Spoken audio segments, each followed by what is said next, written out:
A very good morning and welcome all. Thank you for joining us for today's webinar titled Risk Management and Hedging Strategies. Today we have with us Mr. Vineet Singh Kale, Senior Manager, Training and Education with Multi Commodity Exchange of India Limited, and Mr. Stephen D'Souza, who is a part of business team of MCX. Mr. Vineet Singh Kaler is a postgraduate in planning and entrepreneurship with specialization in finance and marketing with over 14 years of experience in financial market, treasury operations, risk management and exchange industry. About MCX. So MCX is India's first listed exchange that facilitates online trading of commodity derivative transactions, thereby providing a platform for price discovery and risk management. The exchange started its operations in November 2003, operates under the regulatory framework of Security and Exchange Board of India, that is SEBI. So I welcome both of you and request Mr. Vineet Singh to take this forward. Thank you, ma'am, for giving a warm welcome.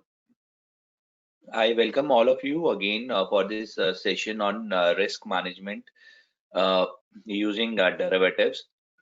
I hope ma'am, are you able to listen to me? I'm clear. Just check before I start.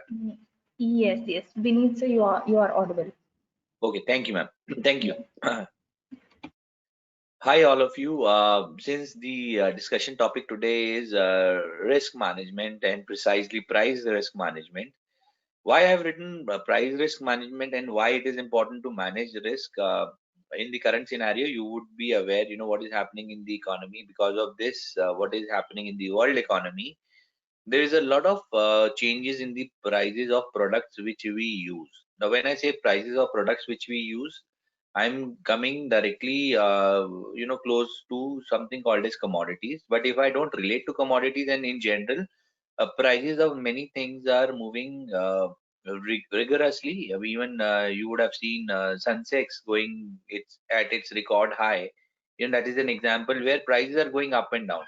When these prices go up and down, a lot of risk is associated in terms of the persons or the people who are associated or dealing in instruments or product involving this price may either experience a supernormal or a normal or a supernormal or a healthy positive sign, which is a profit, or because of this movement they can have something called as unexpected loss or loss in day-to-day operation of their business. Now, because of this movement and because of this unexpected profit or loss, there is a need which comes in for managing this kind of risk. Now, this up and down of movement is nothing but called as volatility in market terms, or it could be attributed to something called as risk. Now, before I go ahead, let us just see what risk is.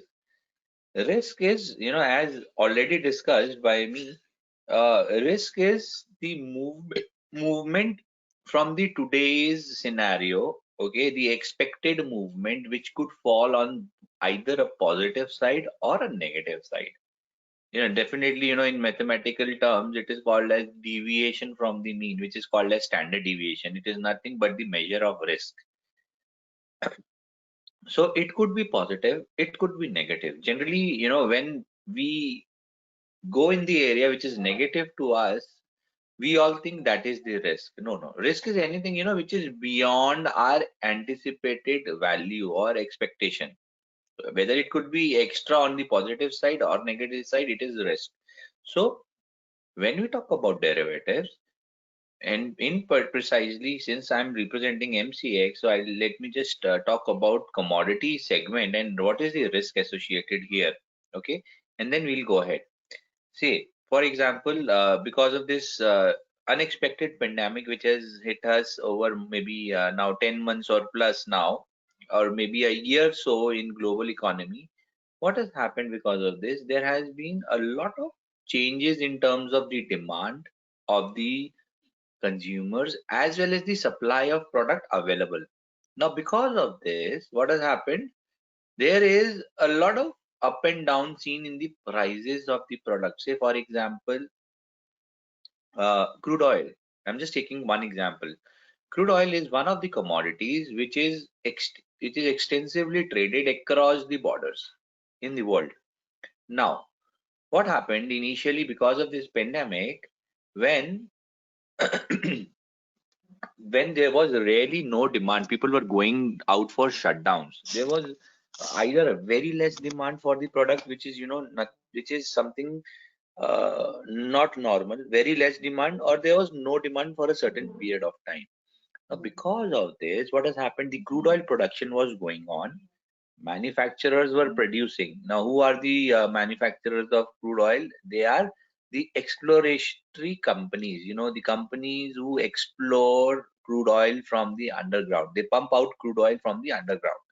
So their operation of pumping out of crude oil was going on at the normal pace. But what has happened? Supply was constant, but demand suddenly reduced. Because of this, there was an oversupply situation in the economy.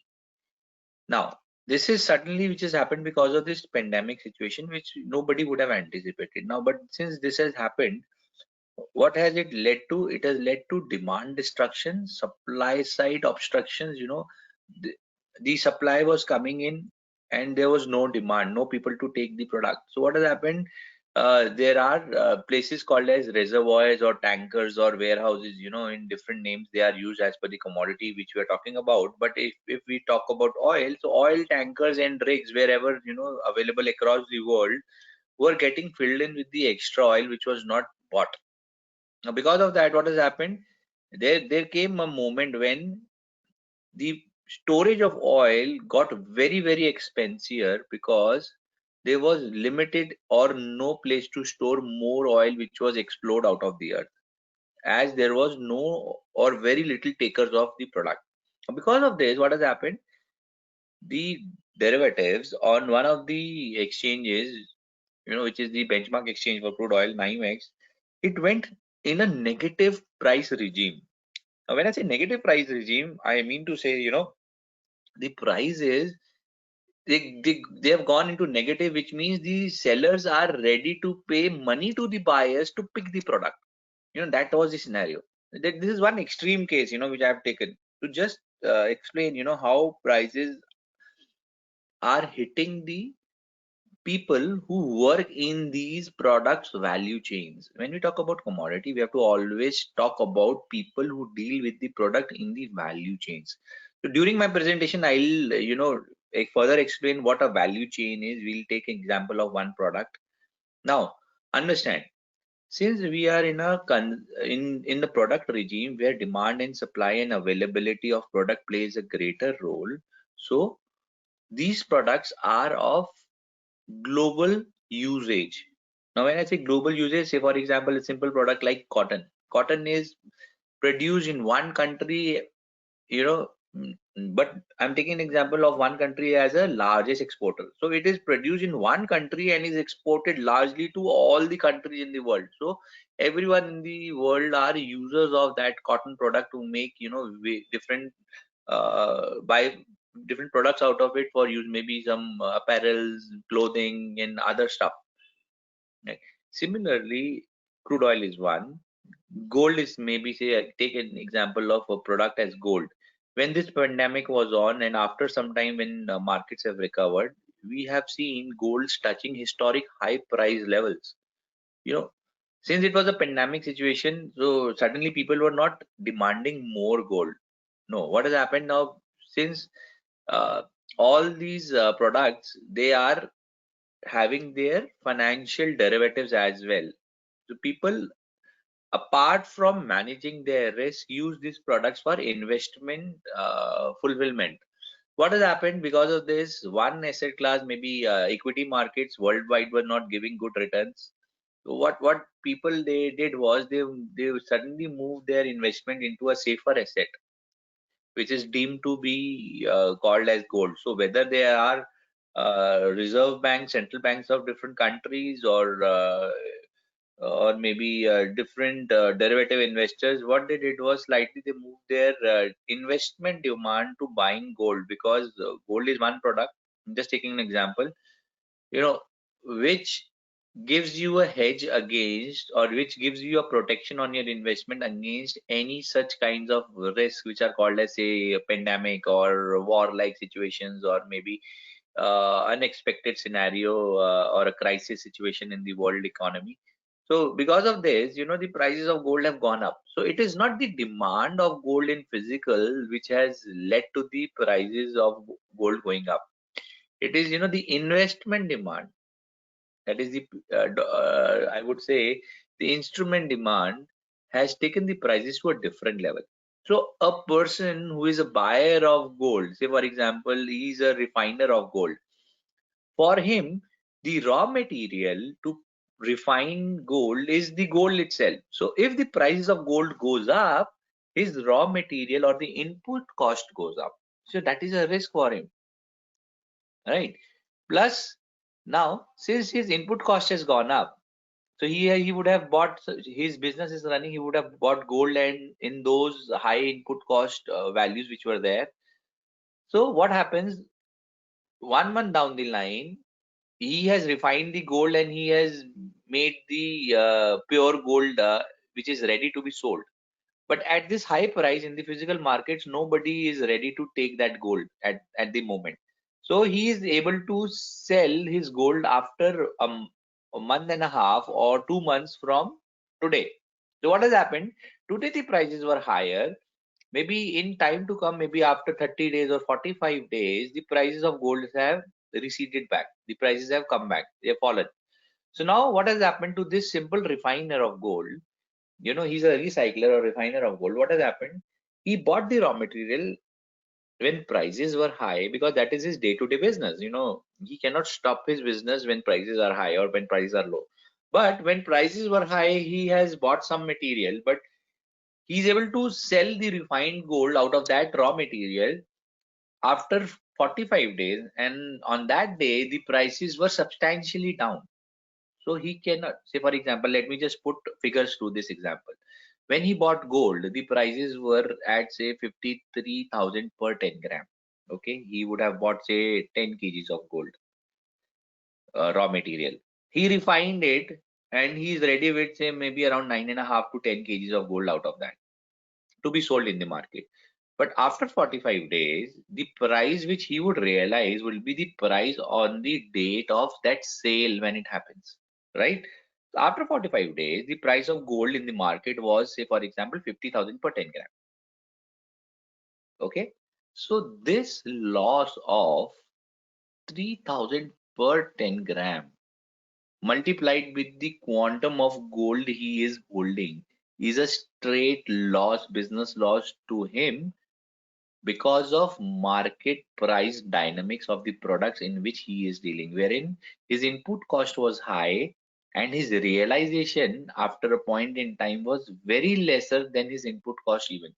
So this is a kind of risk which the people dealing in commodity segments are facing. So I've just taken an example of gold. Say for example, crude oil, which we have taken earlier. India, we produce a very less amount of crude oil. So how do we fulfill our demand in India? We import a lot of crude oil from the exporting countries in the world. What happens? Say for example, I am representing example Reliance as a refinery in Jamnagar. Okay, so what would be my input as a refinery? My input would be the crude oil, the basic crude oil product would be my raw material.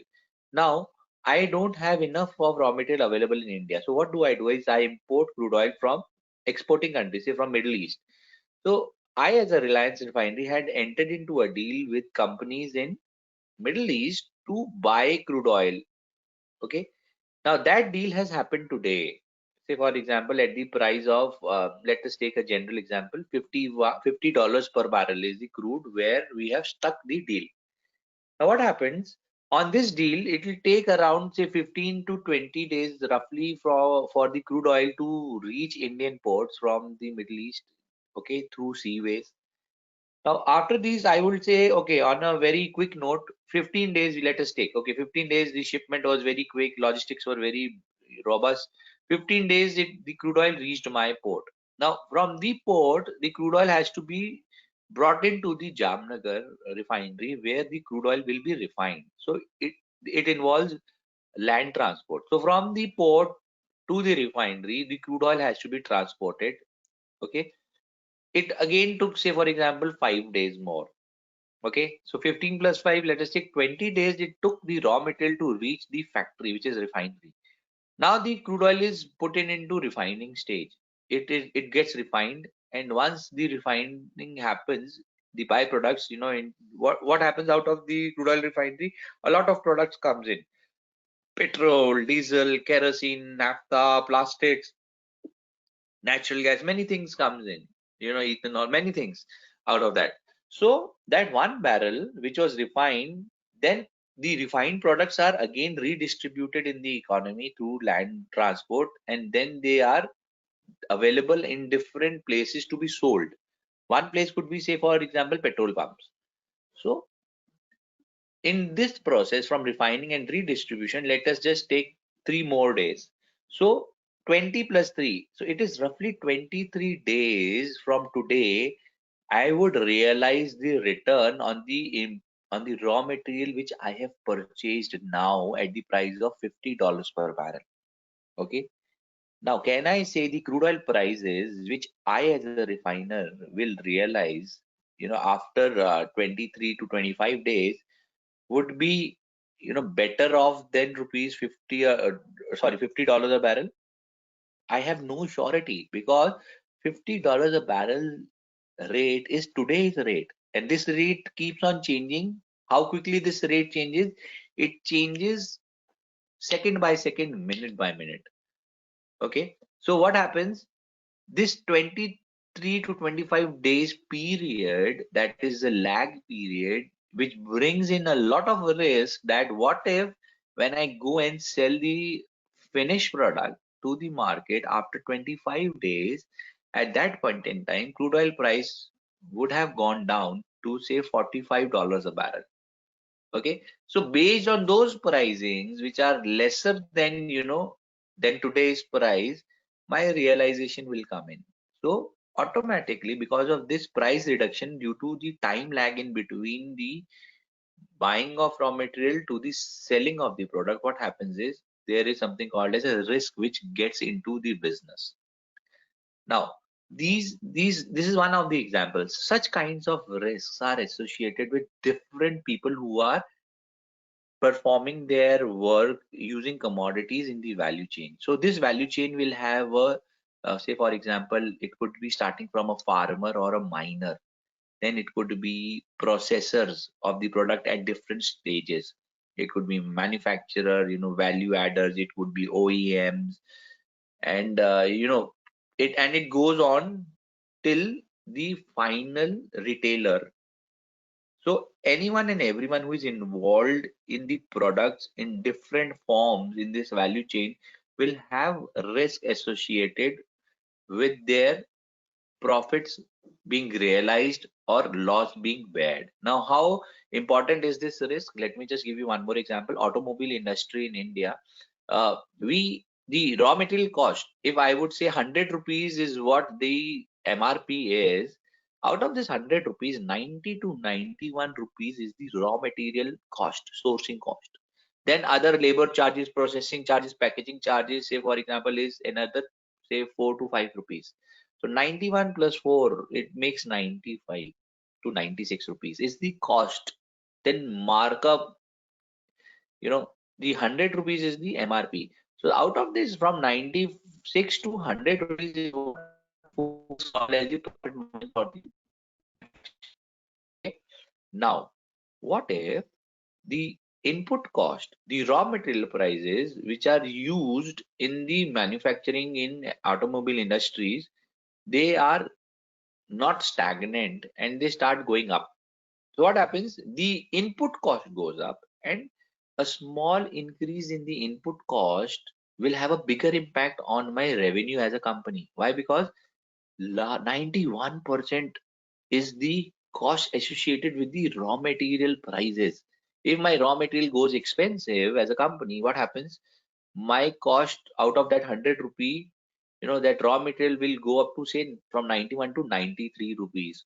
So what has this done is it has eaten away 2 rupees of my profit because labor cost, processing cost is constant almost, right? So what has happened because of this price change on the higher side, it has reduced my profit margins from 4 rupees to 2 rupees. That is the business risk which is involved. So such kinds of risks are associated with all the companies and value chain partners who deal with the product. Okay. So what is the risk? In financial terms, this is, I've explained one physical side, people who deal with commodity. Financial people, people who use derivatives on commodities to do trading, to invest, they also face a lot of risk. Now, what kind of risk they face? Because commodities is one asset class which is global in nature. A lot of import and export happens for these products. Usage is global.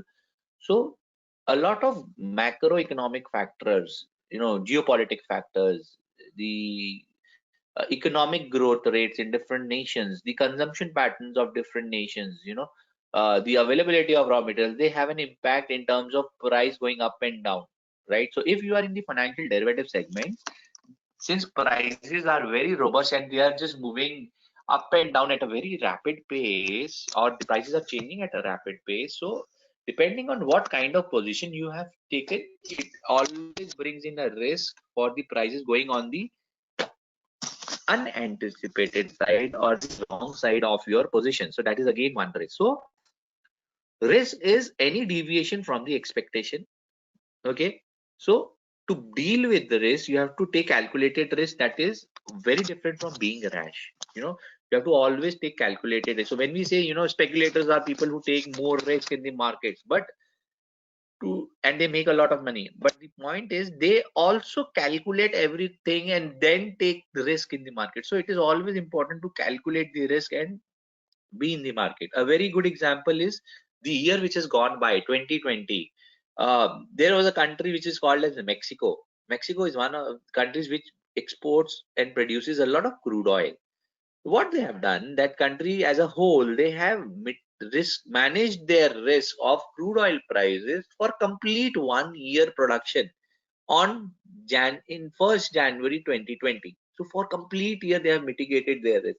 Now to do this, there is a lot of process which goes into. You cannot just get a one day and just do your risk management at one point in time. It involves a lot of analysis, understanding, forecasting, budgeting, and then such kinds of activities which is called as managing the risk using derivatives is done. Okay. So to understand risk is anything with the deviation from the mean, which is and you have how you have to deal with this risk is you have to take calculated risk using different assumptions and then take some positions in the market so that you are protected against the adverse movement which might hit you as a participant. So how do we define risk? There is a very nice picture I came across, when I was browsing the net. This picture perfectly explains, what risk is. This is this lady. She is coming back to this shopkeeper, and she's coming back and returning her specs. And she's saying, "I'm returning these glasses I bought for my husband. He's still not able to see things my way." Oh my God! You know, this is the risk. When you are in a business or in an investment and you don't understand your business and investment properly, and you need outside people to come and tell you, okay, this is your risk and you should manage like this, in that case it brings in more risk. It means an outside person who has no idea what kind of business you are into and is coming and telling you, okay, this is the risk in your business and you have to manage this. By doing this, it it brings in more risk. So risk is how you should define risk.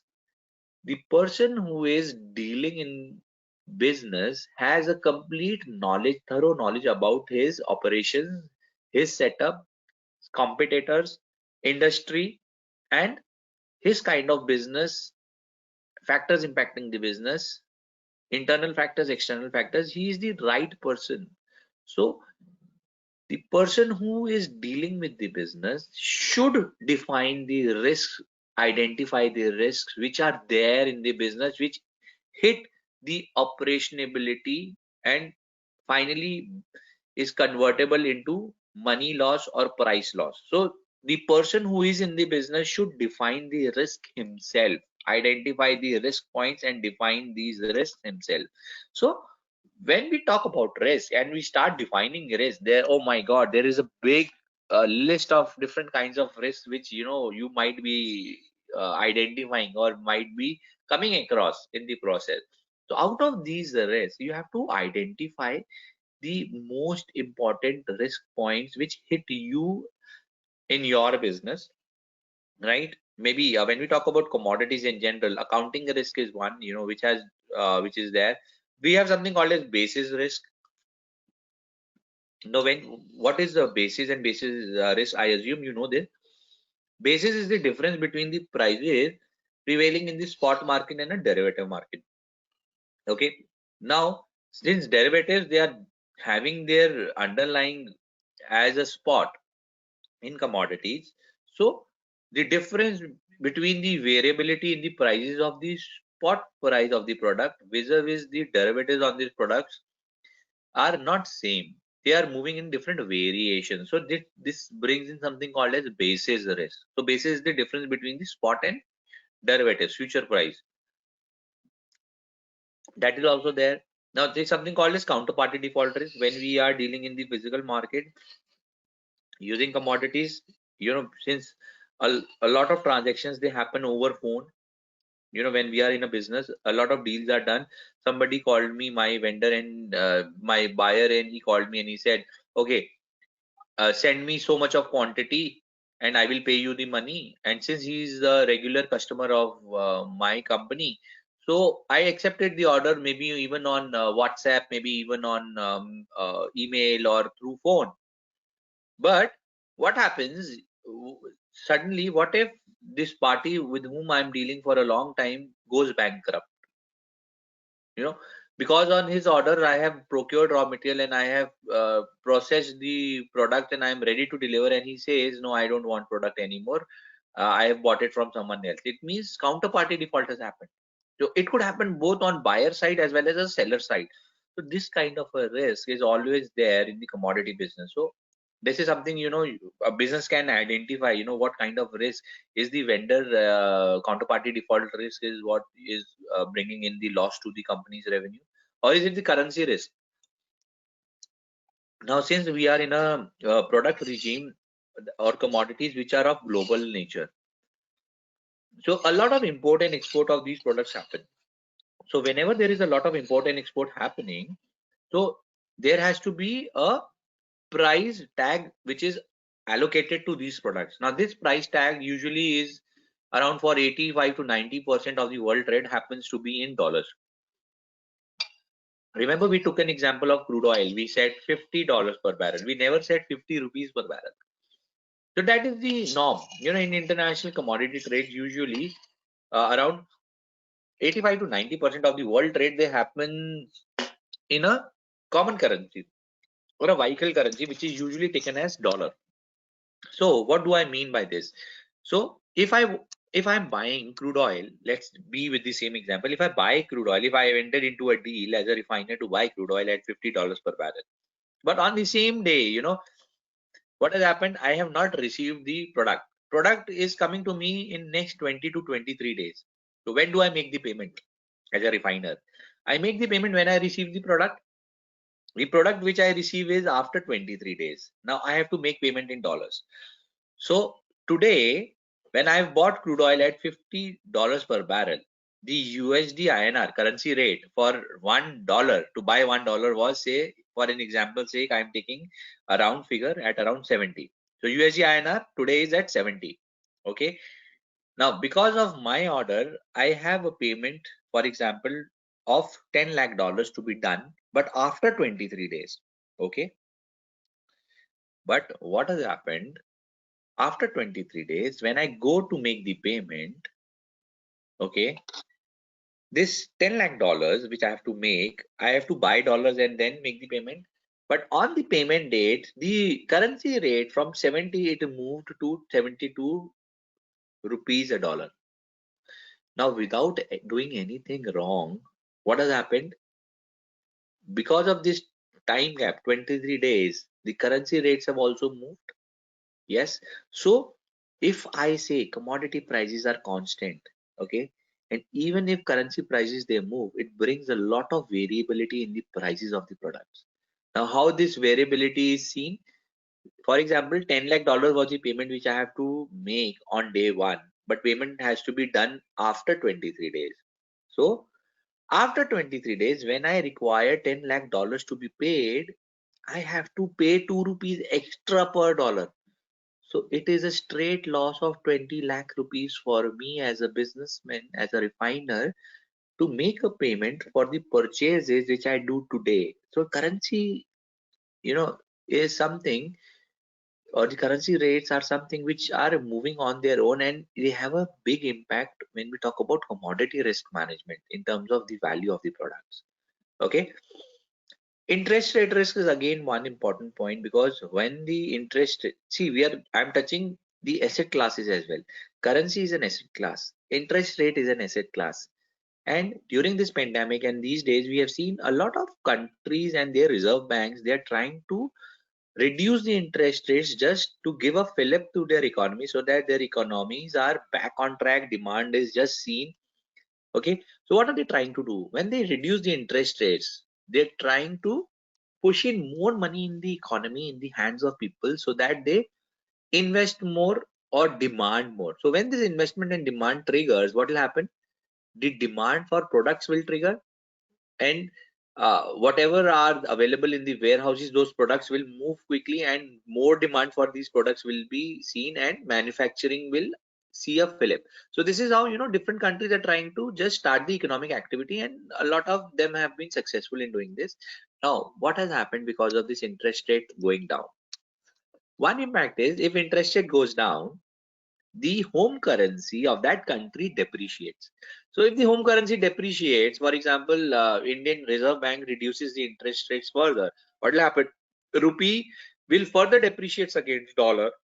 That will be, if say suppose rupee is at 73 rupees a dollar today, and if interest rates are further reduced, to give a boost to the economy, what will happen? The dollar will get depreciated against, sorry, rupee will get depreciated against dollar. So from 73 we could see the rate at 75 or 76. So this is one impact. So if currency prices are impacted by interest rate movement, there will be a definite impact on the commodity prices.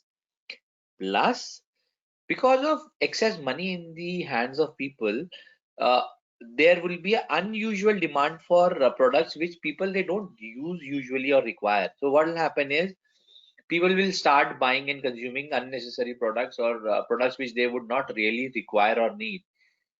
This gives a trigger to shortage of products in the markets, and manufacturing will not be able to immediately pull enough products to be supplied to the market. So what will happen?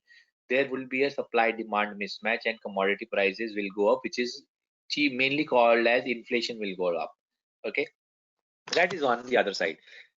The other things we have is liquidity risk, market risk, such kinds of risk, even price risk and volatility. Volatility, you would see the prices are going up and down because of so many. In commodity market, the fundamental factors, the demand and supply factors, the cross-border tensions, the policy regimes, they play a very important role. So if there is an import duty of the product in which you are dealing has been raised, so there will be an impact in the prices of the product. Okay.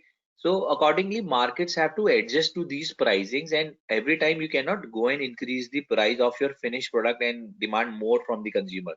So it becomes a challenge for any company to operate in these international pricing factors, and with all these variable factors on one end and giving a constant and same price to the consumers on the other end.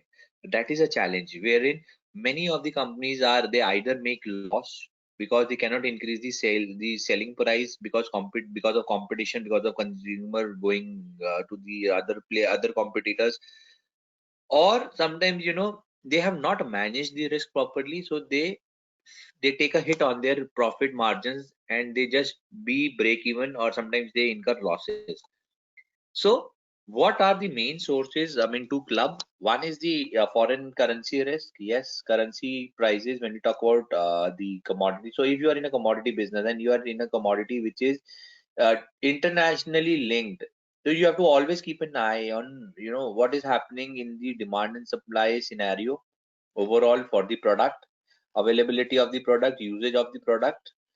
Plus, you have to keep an eye on the exchange rate, because ultimately the products are exchanged with a currency to be either made payment in or receive payment. So, currency exchange rates are important. Then interest rates, they keep on changing from time to time. They have a big bearing on the currency as well as commodity prices. So that is important.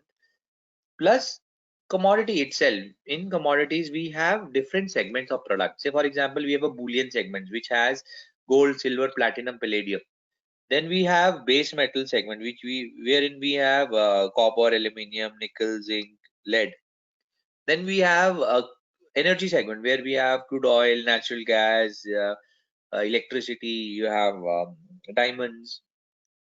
Plus, what also we have is an agricultural segment where you have oil and oilseed plantations, you have cotton, you have cardamom, spices. Like this, you have four main segments. So, in commodity, apart from the external risk in commodity market, these segments they have their own risk. They have nothing in common. Say, for example, uh, the factor by which gold prices are moved, it is not necessary by this the copper prices are also moved. It is not necessary by that factor, say cotton prices are also moved. No. So individual groups, if you are in a Boolean segment or a energy segment, they have their own kinds of risks which are not related to all the product. So as a commodity player, you should be careful about the risk in the segments in which you have an exposure. Okay. Now this risk or these factors will eventually increase the purchase cost, okay, in your commodity, or it would change the value of inventory. When I say value of inventory, the crude oil purchased by me today and when it is shipped in the tankers will be delivered after 23 days is also considered as an inventory, because I've already purchased that as a raw material. Okay. Now this inventory also includes semi-processed products and finished goods which are not sold in the market. Now, for example, there is a jeweler. I'm giving you a very simple example. He bought gold, he made jewelry, right? That jewelry is a finished good lying on his counters or in his walls to be sold in the market, right? So till the time the product is not sold, it is also considered as an inventory. So the value of the inventory changes, that's a risk. Counterparty risk, counterparty defaulting, physical transaction can translate into the commodity price risk. It is also sure. So because of these risks, what is the solution? Now, the easiest solution to mitigate this risk is we have commodity derivatives exchanges all across the world. Around 86 of them are there. So, in India, we also have same kinds of setups. We have commodity exchanges. M6 is one of them. So you can come, and if you have the same derivative contracts representing the products available, you can come and mitigate your risk. We'll see the example to this. So when you talk about price risk, it is the only risk which is out of the total risk scenarios. What do we manage on the exchange using derivatives is only something called as price risk. PRISE. This is what is monitored and measured and taken care of on the exchange using derivatives. So when we talk about price risk management using derivatives, we have to understand there are different variables like market prices of commodities. They are moving on their own depending on the demand, supply, policy changes, geopolitics and other things, interest rate, exchange rate and other market variables depending. Say if I'm dealing in agri products, so weather, climate change, rainfall, it becomes important for me to consider, right? If I'm dealing with crude oil, so OPEC and non-OPEC countries, their decisions of product output and their meetings outcomes, or finding of new shale oil gas reserves by US, these kinds of factors become important for me, right? So we have to understand that there are many factors which are not in my control, but I have to actually see and understand what all factors are available and what kind of impact they have on the price. Okay, then I have to, as a person, to manage my risk, have to clearly see the objective. Why do I want to mitigate risk? Is it to protect against adverse price moves? Is it to just be ahead with the competition in the marketplace? Because with rise in the raw material prices, either I take a hit on my margins because I cannot increase the price, or in case if I increase the price, all my customers will go to the competitors. So why do I want to manage the risk? Is it to meet the budget commitments, or just to even out the cash flows, or maintaining the operating profit margins, or to reduce the investment risk? That has to be clearly outlined. Now, what could be the possible situations in this case? Change the raw material. If there is a constant risk coming to my business because of the raw material prices, so can I change the raw material usage or consumption pattern? Now, by doing this, what happens is I cannot use an inferior raw material because my finished product output will get hampered. Okay, and I cannot change my consumption pattern because I was using a pattern which is called as just in time. So whenever I require the raw material, I order the raw material comes in, I process, finished good is ready, and I deliver. Now this is my pattern. Now because of prices going up and down, I have an anticipation prices can go up. So it cannot happen that I change my this raw material consumption pattern and I buy inventory for next 2 years and keep the product in one warehouse where I need to block my full investment. I need to pay the warehouse charges, insurance charges, and plus wastage and spillage is also there.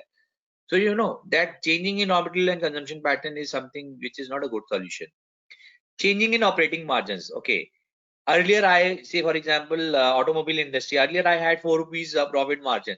I'm happy with that. But now, since raw material prices are going up, I cannot increase the sales price. So, can I change the operating margins? I'm happy with 2 rupees profit. I'm happy with 1 rupee profit. I'm happy with 50 paisa profit. But changing your profit operating margins is not a good, healthy sign as a market participant or practitioner. Okay. Can I change the product mix? Yes. My bikes are not sold as a bike manufacturer. So I start producing cars. My cars are not being sold. I don't do well in that segment. I start producing helicopters.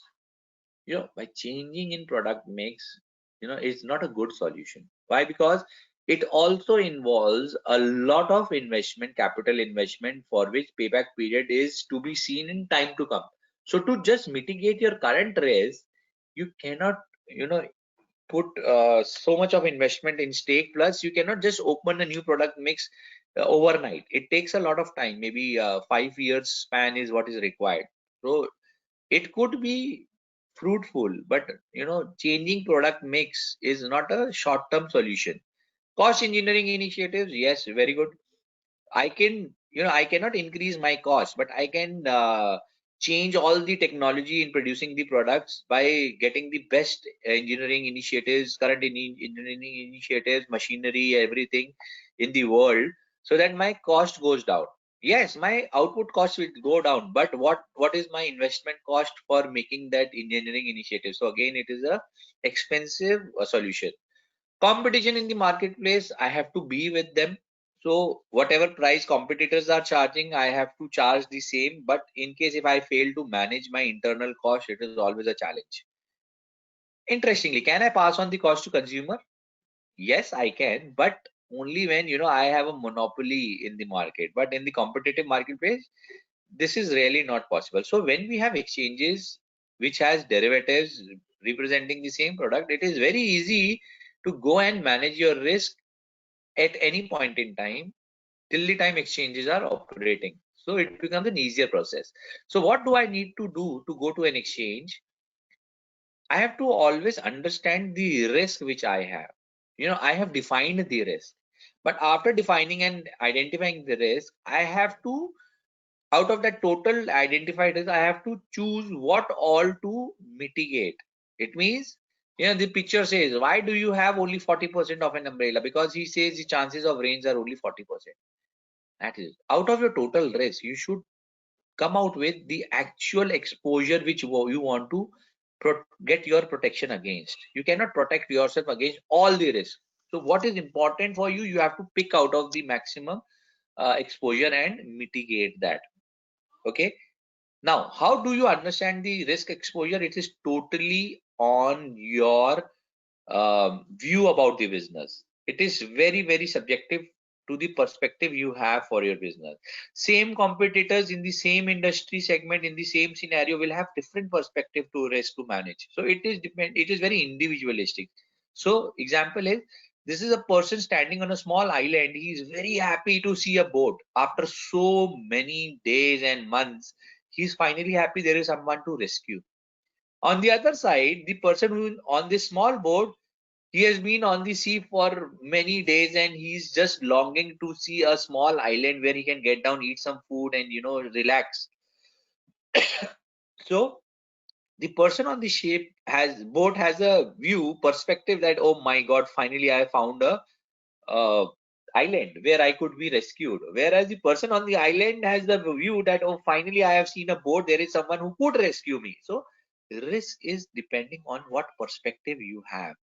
Although being in the same industry, same business, there could be different perspectives. So you have to clear what risk you want to manage as a company. Now, once you have defined the risk, identified the risk, you have taken the exposure which you need to manage, then you have to write this down in something called as a risk management manual or risk management policy. So what is this? It's an analytical approach wherein what you do is you decide how much and what kind of risk you are prepared to take using derivatives in how many phases. You have to write this. So you identify risk, you plan where you want to go, what is the objective of managing the risk, you write a risk management policy, and then whatever you have written, you execute those plans in the market using derivatives. After implementation, you monitor that whatever I intended to do or whatever I have done, is it really bearing me the returns? I wanted to mitigate risk. Whether I'm actually able to mitigate risk, yes or no?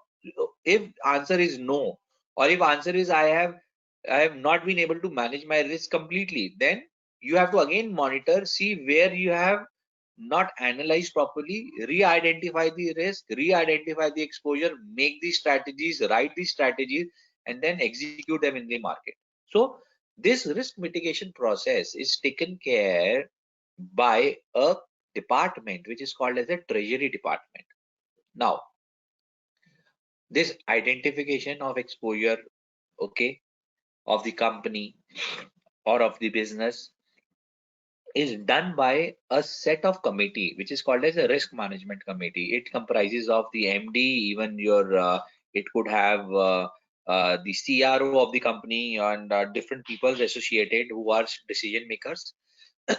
So what they have is they divide the activities in three portions: front office, mid office, and back office. Okay.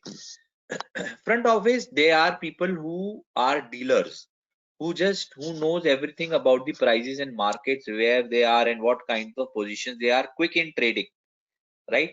But what to trade, what positions to take is being communicated by middle office. This is called the brain of the treasury. So they understand the what identifying exposure generation, strategizing is all done in middle office, communicated to the front office that you have to take so many positions. But what is the strategy is done by the middle office.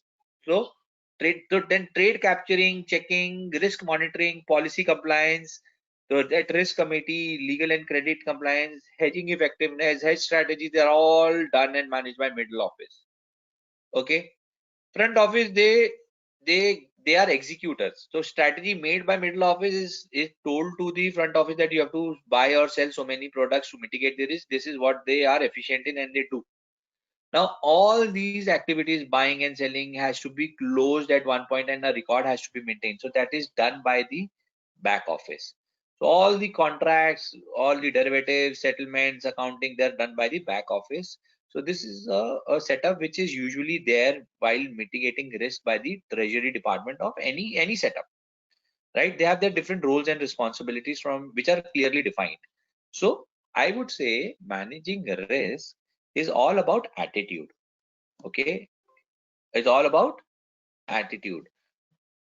It says how you want to manage, If you are happy with the risk, you will love to take it. If you are not happy with the risk, you'll find solutions to tackle it.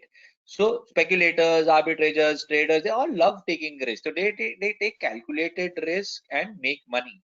They also lose money, but the point is they love taking risks. Now people who don't love taking risks are people, they are called as hedgers, who would like to tackle it, insure it, or minimize the risk somehow. Okay, by getting an insurance, it's a costly affair. Diversification without derivatives is a longer process and might give you result in a later point. So what exactly is a commodity price risk? I've just been talking about it. Let's just see in a picture. This is the price, which is history. This is today's price. This is not risk. But what can happen in future is the risk. So a producer, manufacturer, or a value chain partner, a commodity stakeholder today, he's not aware what might happen in future. So that is where the risk is. So it could be a favorable scenario and an unfavorable scenario. So depending on what point you are in the value chain defines your risk. Okay. So when you can mitigate your risk today only, when you don't know what might happen in future, so you should mitigate your risk today.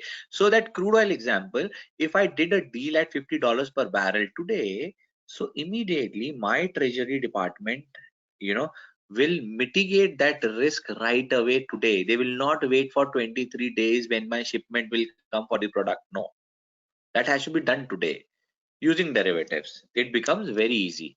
Commodity market participants on an exchange are people who want to mitigate risk. These are called as hedgers, like corporates, farmers, producers, intermediaries, spot market, merchandisers, importers, exporters, consumers.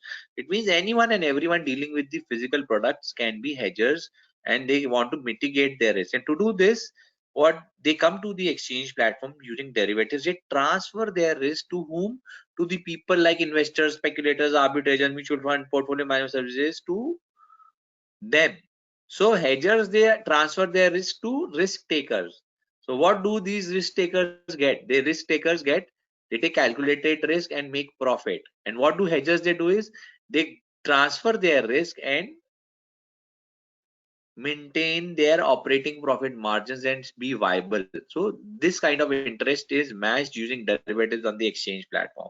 So these commodity prices, what affects them? Many factors like money supply, currency exchange rate, interest rate, geopoliticals, demand and supply, global economic conditions like say GDP growth, industrial production, unemployment rate, unexpected factors like a COVID situation, war-like situation, carriers or shipping transportation, commodity specific factors they affect. Okay, so they out of these physical factors, what affect the derivatives, future prices, the perception of where these prices might go, demand and supply in future, global economic conditions which might happen after a month, after 2 months, 3 months, analysis, historical data, research, knowledge, based on those you can assume what could be the prices, plus carry cost or holding cost. So that is the function which spot plus cost of carry is what gives you the future price. Plus, by hedging on the exchange platform, that is why exchanges are there, to mitigate the risk, yes, and price risk. So this is typically a value chain. When I say mining and a refiner, this is for gold, I'm taking an example. Miner and a refiner has a different kind of risk. International banks who also deal in gold, they mitigate. There's importing banks, bullion wholesalers. You have refiners, who buy scrap, refine gold and sell gold in the refined gold in the market to the bullion wholesaler or to the jewelry manufacturer. So they have their different kind of risk. They're buyers and sellers. You have jewelry manufacturer, you know you have semi wholesalers, you have retailers, you have consumers. So anyone and everyone who is dealing in this whole value chain for gold, they have different kinds of risk, and they try to mitigate them using derivatives on the exchange. So how do they mitigate risk? It is called as hedging. Okay, hedging is I would just take 10-15 minutes more. Just please bear with me. Hedging is, it's taking a position in the derivative market. I'm using futures, right? Okay, futures is the derivative. Taking a position in the futures market that is opposite to the position in the physical market. So to do hedging, you should understand the relation between physical and derivative market. how the hedging is useful? It reduces or limits the risk associated with unpredictable price changes. Okay, the objective behind hedging is not to make money, is to just give the risk, offset a loss in one market with the gain in another. If you go with gain in hedging, it means you are speculator and you are no more a hedger. It is just a temporary substitution of future market transaction for a planned spot or cash market transaction. For example, uh, this crude oil example which we have taken, there is a refiner. He bought crude oil, but what his intention is, raw material he has to buy, and then he makes finished products and sell in the market. So he temporarily sell derivative for a planned physical market transaction. His planned transaction is that he will sell the finished refined products in the market. So to mitigate risk, he temporarily sell the product derivatives in the market. Okay, so hedging, to understand this concept, you have to understand two markets. First is the derivative market. When I say derivative market, buying in derivative means long, buying contracts. Short in derivatives means selling contracts. Okay, but to do this, I need to be aware what is my physical market position, because I have to take a opposite position in derivatives. So physical market, long here means in physical or cash or spot market. It means I have the asset, I have the raw material or finished products or inventory, which is to be sold, which is yet not sold. Okay, it means then I am long in physical. So if I understand that I am long in physical, to hedge, I will take a short position in derivative. Okay, but to take a short position in derivatives, I need to understand that whether I am long in physicals or short. Short in physical means that I don't have raw material to make my product. So I will be buying raw material. It means I'm short of raw material. To protect against this risk, I buy a derivative contract, opposite. So hedging is of two type. Long hedge. Long hedge means when I buy derivatives to mitigate my short position. Now, what is the short position in physical? I don't have raw material. To manage this, I do a long hedge. Now understand, in cash market or the physical market, I have a sales order. Sales order means all companies, they work like this. I receive a sales order. I need to buy the raw material and make the product and sell it to the, or give it to the person from whom I have taken the order. So when I get a sales order, my finished product, my selling price is fixed. Yes. So what do I need is I require raw material to procure and deliver as per the sales order. Okay. Now, what is there to be seen? If this is a 6-month sales order, 1-year sales order, if market price rises, what happens? Reduction or loss in the profit margin happens because of higher raw material price. Okay. The risk is raw material prices can go up. I am short in physical, so I need to take a long position in the derivative. It means when I get a sales order, immediately on the same date, that is today, I need to buy future contracts. Why? Because whenever I buy raw material from the physical market, I reverse my derivative, I square off or reverse my derivative positions in the futures. Why? What will happen? So in case if the raw material prices goes up, okay, derivative prices will also go up. So any loss in physical market will be offset by the gain in the derivative segments.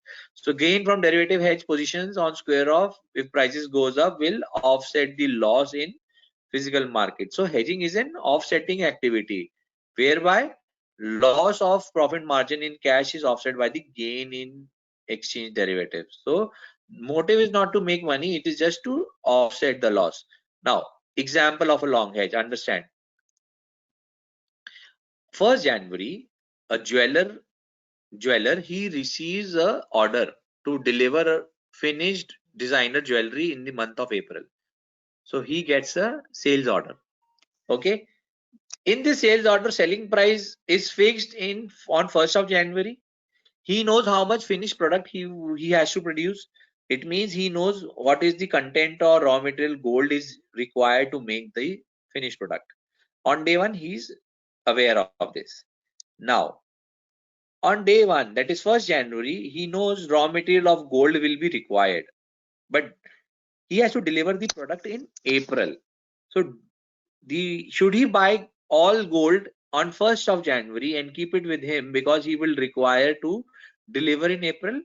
No, that is not possible and feasible always. Why? Because if the order is for say 5 kgs of jewelry, gold jewelry, 1 kg of gold is around 52 lakhs rupees today. 5 kgs, oh my god, more, some 2.5 crore.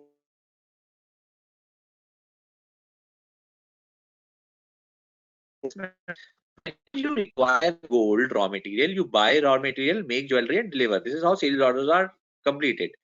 So he requires the gold in mid of March. Now he has a risk that the finished product, just give me a second. Just give me a second, please.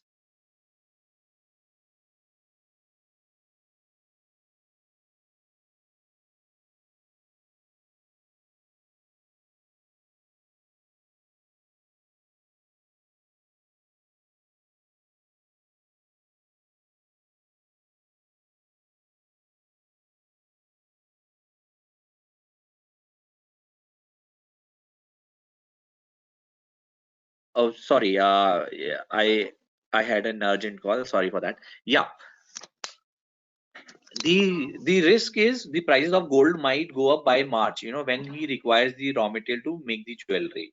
So how he can hedge? Simple process. On 1st of January, he has received the sales order. On the same day, he should buy gold futures. Okay, I'm taking futures as the derivative. 15th of March, when he requires the raw material, he reverses the future position. He sell gold futures to mitigate. How this process is happening? Say on 1st of January, okay, when prices were for gold was 46,186, you know, on this price he has done a sales order. So on the same day, immediately he buys a future contract at 44,842 per 10 gram. On 15th of March, when he requires the raw material, he buys the raw material from the market. He is expecting prices to go up. Raw material prices have all actually gone up from 46,186. It has gone up to 47,900 per 10 gram. Okay. Uh, on the same day, you know, when he buys the raw material to come out of the hedging position, he has to sell the derivative contracts and then be mitigated. Now, how this is happening? See, he has bought derivatives at 44,842. On 15th of March, when he buys the raw material at 47,900, he sells derivatives at 47,202. So, in physical market, in the spot market, what has happened? He has bought gold as a raw material at a higher price, roughly 1,000 to 1,500 rupees per 10 gram higher. Had he not hedged, he would have been into losses in this sales order. Now, since he has hedged, what has happened is future price, future derivatives gave him a gain of 2,360 per 10 gram. Okay. Out of his pocket, he is spending 47,900 and he is receiving 2,360. So 47,900 minus 2,360 is net outflow from his pocket comes out to be 45,540. So it means because of hedging, this jeweler is able to get his raw material at 45,540 per 10 gram price. Now, since he has hedged, his anticipation of prices was going up. But what if prices goes down? The anticipation can go wrong. So no worries. What has happened? In the physical market, his buy price of gold comes to 44,900 per 10 gram. But on 15th March, he has to get rid of or reverse his derivative position. So in derivative, he made a loss of 542. So one market will offset the loss of the other. So what happens? His actual money going out of pocket is 44,900, which he has paid for buying physical gold per 10 gram, plus the loss which he has made in futures. That is his final outflow is for buying the raw material is 45,442. So with hedging, in both the cases, his anticipation of prices going up or his anticipation going wrong, he is better off the price of raw material than the actual price which he has taken into the sales order. His actual price was 46,186. The actual price which he has considered during sales order, but his actual buying of raw material happened at a very lesser rate, and it has happened because of hedging. So such kind of hedges are called as long hedge.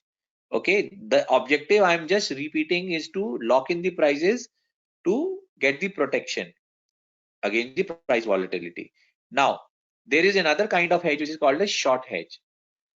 It means for a long position in physicals, I am taking a short positions in derivative to protect my risk. It means I have already raw material or finished good in my inventory. The risk is when I go and sell my product in the market, the prices can fall. Okay, the risk is the finished product price going down. Which we have taken the example for say crude oil refiner. He has the risk of prices going down. So what he does is on the day when he has bought the raw material, he sell future contracts. Why? Because when his sales will actually happen, he will square off, reverse the derivative market segment. So gain in derivative segment will offset the loss in physical, or if there is a loss in derivatives, it gets offsetted by the gain in physical. So it's a risk mitigating activity. For a example, I have taken jeweler again. One side jeweler got a sales order, the other side jeweler keeps on making jewelry and is waiting for sales to happen. On 1st January, jeweler buys gold, made finished jewelry to be sold in months to come. Okay, he is waiting the sales to happen, but sales happened in the month of March. The risk is in January the raw material price is different. What if in March the prices have gone down? Okay, the finished good inventory valuation is the risk. The risk is of decrease in gold prices by March, so he could mitigate his risk using derivatives like this. On 1st January, when he bought gold in the physical, he should immediately sell gold futures. Crude oil example, moment he has entered into buy crude oil, $50 per barrel, he should sell crude oil derivatives, futures. On 31st March, when he is able to sell the gold which he has made, gold inventory, that time he should reverse the derivative position. Now what happens? He's anticipating prices to go down. Let's do with values. 1st Jan 2020, the value was 46,850. Okay, but his product is not ready. Oh, okay, at this price he has bought the raw material. Now, when on 31st March he is selling the product, the prices per 10 gram of that realization is 45,950. It means he is clearly making 1100 or around that price level loss. Okay. Now to mitigate this loss over 2 months, what he did was on 1st January, he sold future contracts of gold at 46,900. On 31st March, when his actual physical sell is happening of jewelry, he buybacks the gold, reverses the futures. What has happened? He sold the product at 45,950 in the market and he gained from the derivative segment to the tune of 1200. So his actual realization, because of hedging, he's trying to mitigate the risk, but in because of basis risk, what has happened? He wanted to get 46,850 price, which is today, but because of hedging, his risk is completely mitigated, and he received 47,150 as the net sale price. What if the anticipation goes wrong? No worries. In physical market on 1st January, he's expecting prices to go down. So he sold the futures at 46,900. On 31st March, the prices have gone up. So he sold the gold, physical gold at 47,250. Now, since this is hedging, one market gain will offset the loss in the other. So when prices goes against the anticipation, futures derivatives give a loss of 250. So gain in physical will offset the loss in derivatives. So 47,250 is the physical sell price minus 250 is the derivative loss. So his actual sell price is still better off at 47,000. So derivatives always helps in mitigating the risk whether prices goes up and down. If you anticipate for prices and then trade, it becomes speculation. Okay. Now, when during the presentation starting, we mentioned basis risk.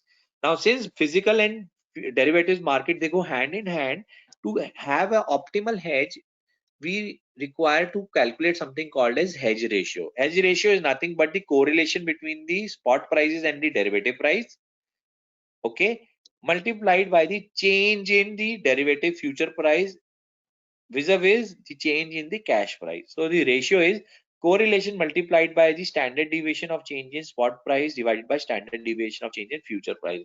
Now, how it is important, let us understand. Some date, 3rd September, a gold jeweler buys 8 kg of gold in cash market as raw material to make jewelry and sell in the market. It means he is long in physicals. He will sell the same product in 15 days. Now his risk is that in next 15 days, what if prices goes down? To manage his prices, he decides to hedge by selling MCX gold October future contract. Okay.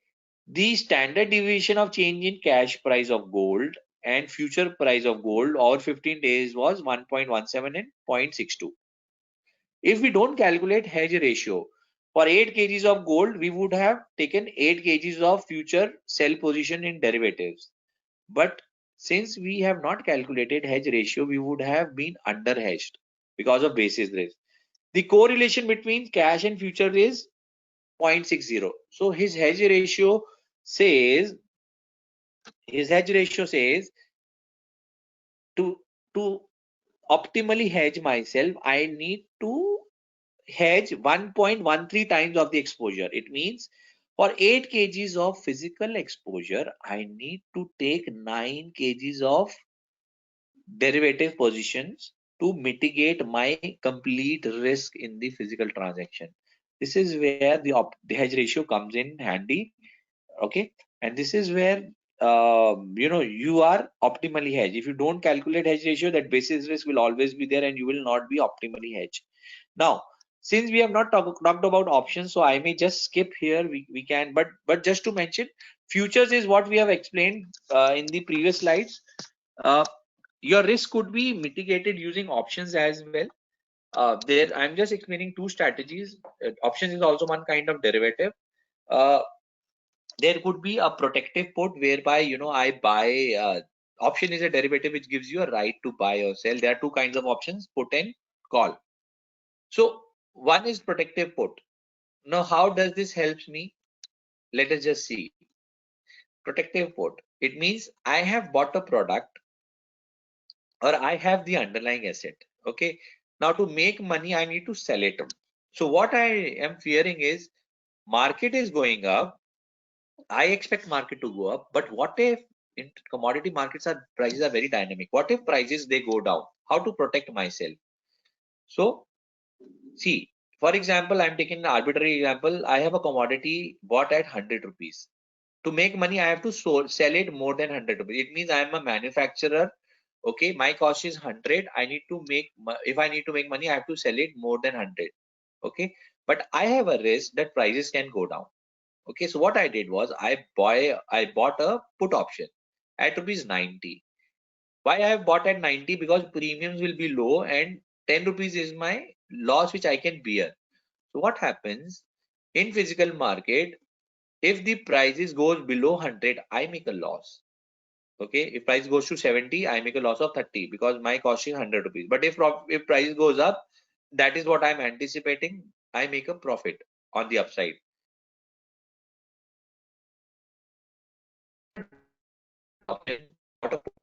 So because of this, what has happened? I am getting a protection on the downside. What do I mean by this?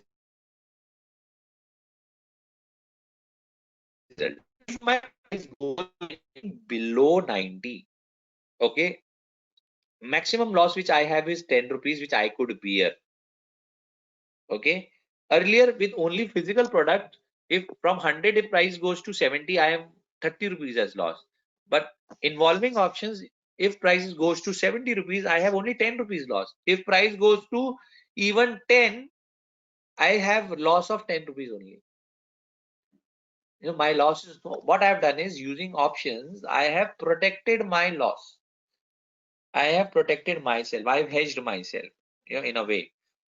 Okay. Now there is another way by using, that was using put. Now we have something called as using call option as well.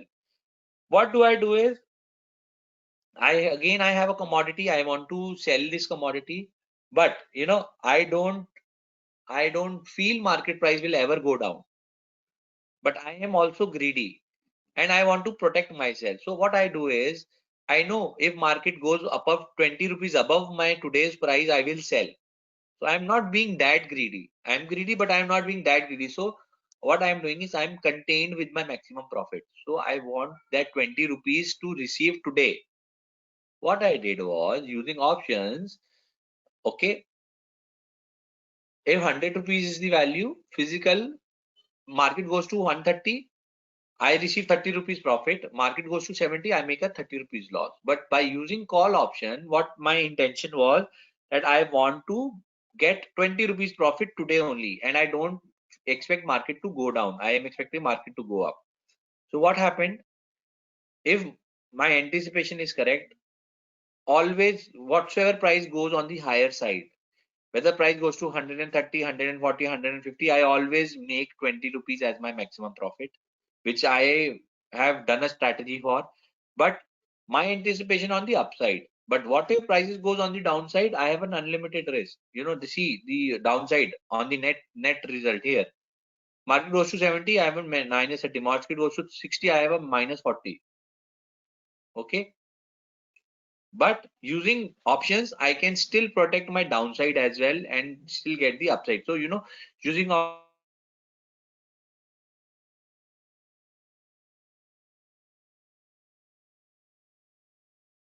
so overall benefit of hedging, you get into locking the prices, you can ensure better cash flow management. It's just an insurance against price risk. Mechanism is to identify, measure, manage, and monitor risk. It is a better planning tool.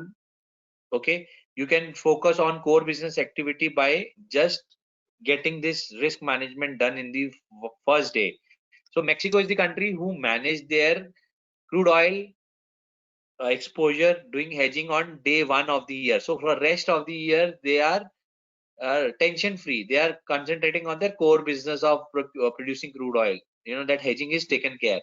So and it enhances the efficiency and competitiveness. You are better placed in place of your competition. You are better placed because without increasing your price, you are able to have your margins in place always. So this is where I would like to end. I will not go into some scenarios. Taking the time constraint, this is where I would like to end. Any questions you have, you can write to me. This is where the risk management presentation I would like to end. Thank you for your undivided attention. Vineet sir, we have assigned you a few questions. Okay. Now, will I be able to see them, or Yes, can anyone read them for me? yes, sir, you will be able Somebody to is see asking, those what about political risk? See, political risk, definitely geopolitical tension is there. So what we saw, this Donald Trump reign has been taken over by Joe Biden. You would have seen, all markets were on top. So these are things which are all planned in advance, and all market participants are aware of these things.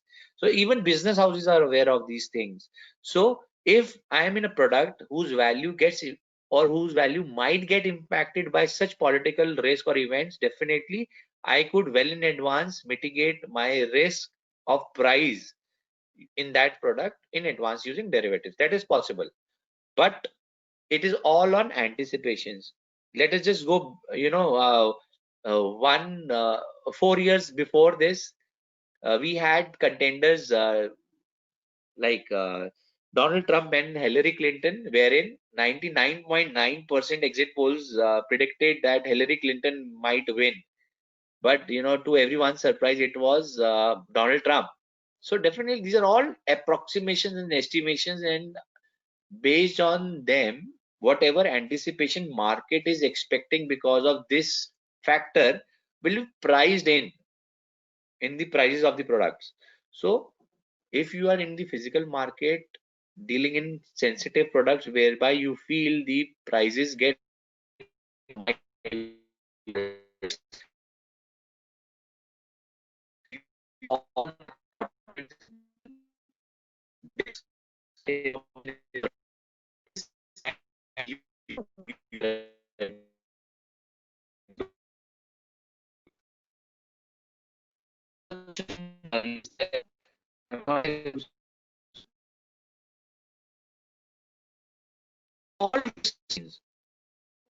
I have never used this term call risk.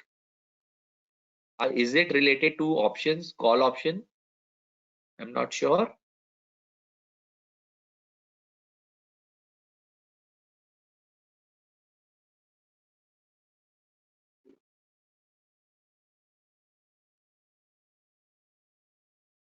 What should be my move if my product is failed in market? How can I mitigate risk after failing my product without shut down the plant or process?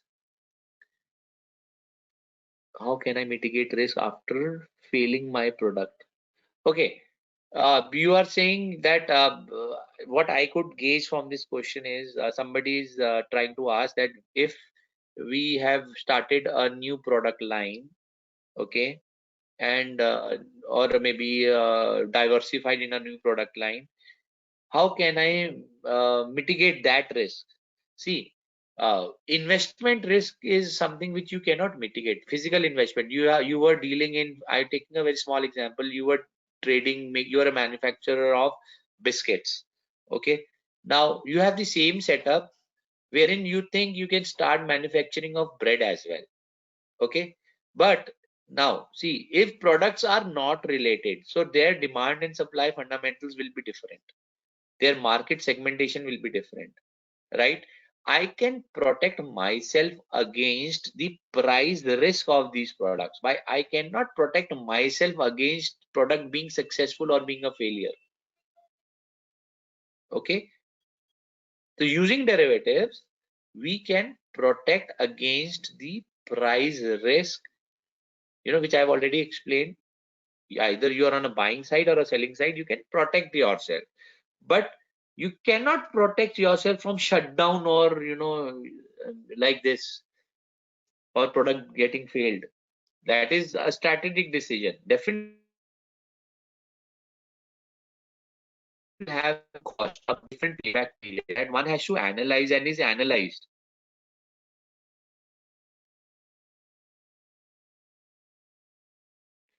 Next question I am looking at: how is risk management matrix calculated? See, the risk management matrix is calculated by the risk management committee, considering all the aspects of risk which they identify in the business. Okay, my risk identification will be very different if I am in a say processing unit of say cotton. Will be very different if I am a manufacturing unit of say automobile company. Okay, if I am into say chemicals using crude oil,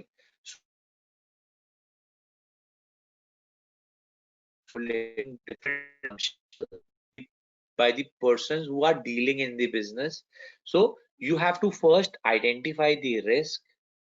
After that risk identification, you have to come out with something called as exposure. Now when I say exposure, it means that out of my identified risk, how much percentage or how much metric ton or how much value of risk I would want to hedge. It is all strategically decided by the risk management committee, right? With that, you have to phase out, it is strategically done, phase out how much risk out of the total exposure which has been identified I will be mitigating using which instruments. So it is an internal process of calculation, very long process. I cannot explain. If suppose you are a processor, so you use raw material, you have different processes where process inventory is there, you have a finished good inventory also in the business, right? So to get a all of these, your buying of product, your buying orders, your current processes and inventory, your finished good inventory, and then after netting off the total exposure, then you come out with the right exposure which you have already identified by exposure generation, and then with the identified instruments and exchanges with the strategies defined, you go and mitigate your risk on the exchange. Okay, this is how risk management matrix is calculated. I hope I could see no more questions written. Uh, Okay, so I think we have covered all the questions. So thank you, Yes. Vineet sir, for such an interesting session and sharing your perspective. We are really privileged to have you today. And I thank you, everyone. We really appreciate you all being here, and we will see you next time. So I declare the webinar is over. Okay. Thank you, ma'am. Yeah, Thanks everyone for your Thank attention. you. Thanks a lot. thank you.